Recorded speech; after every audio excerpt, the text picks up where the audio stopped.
Un gesto assolutamente folle.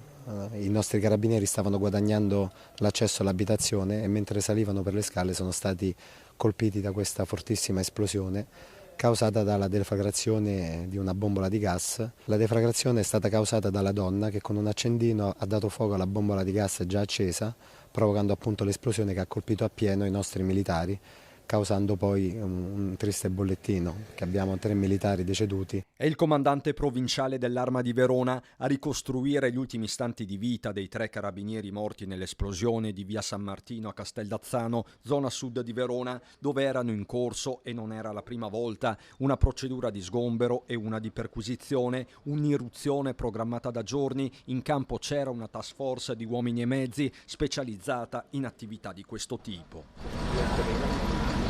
Sono da poco passate le 3 di notte quando il casolare abitato dai fratelli Ramponi, Franco, Dino, Maria Luisa, tutti sessantenni, diventa una trappola mortale per il luogotenente carica speciale Marco Piffari, il brigadiere capo qualifica speciale Valerio Daprà, il carabiniere scelto Davide Bernardello, 56 anni i primi 2, 36 il terzo, tutti e 3 inghiottiti in pochi attimi nell'implosione della casa trasformata in una Santa Barbara. Anche dalla visione che avevamo fatto precedentemente con dei droni abbiamo visto che sul tetto c'erano una serie di bottiglie Molotov, quindi c'era il concreto pericolo che ci potessero essere armi esplosive all'interno. C'erano delle Molotov all'interno della stanza da cui è partito l'esplosione. Esplosione che ha squarciato il cuore della notte di Casteldazzano sotto shock i residenti e i vicini di casa. Mi sono svegliato di sobbalzo perché ho sentito questo boato, questa botta fortissima. Uno può aspettarsi una cosa del genere, vero? Cioè, è sovrumano per una casa comunque di campagna diroccata che io posso capire l'attaccamento e tutto quanto alla proprietà, però organizzare un assalto vero e proprio, questo qui sembrava proprio che li aspettassero.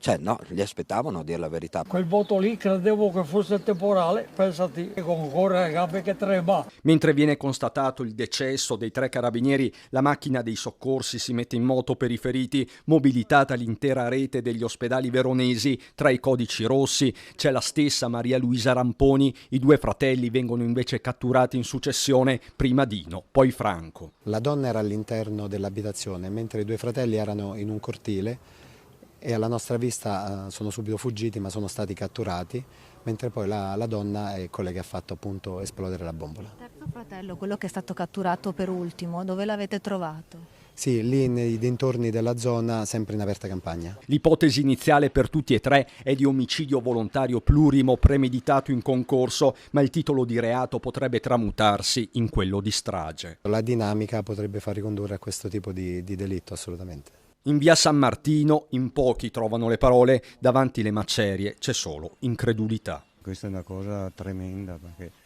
far morire 3 carabinieri così nel loro lavoro è disumano proprio. Per i carabinieri è terribile.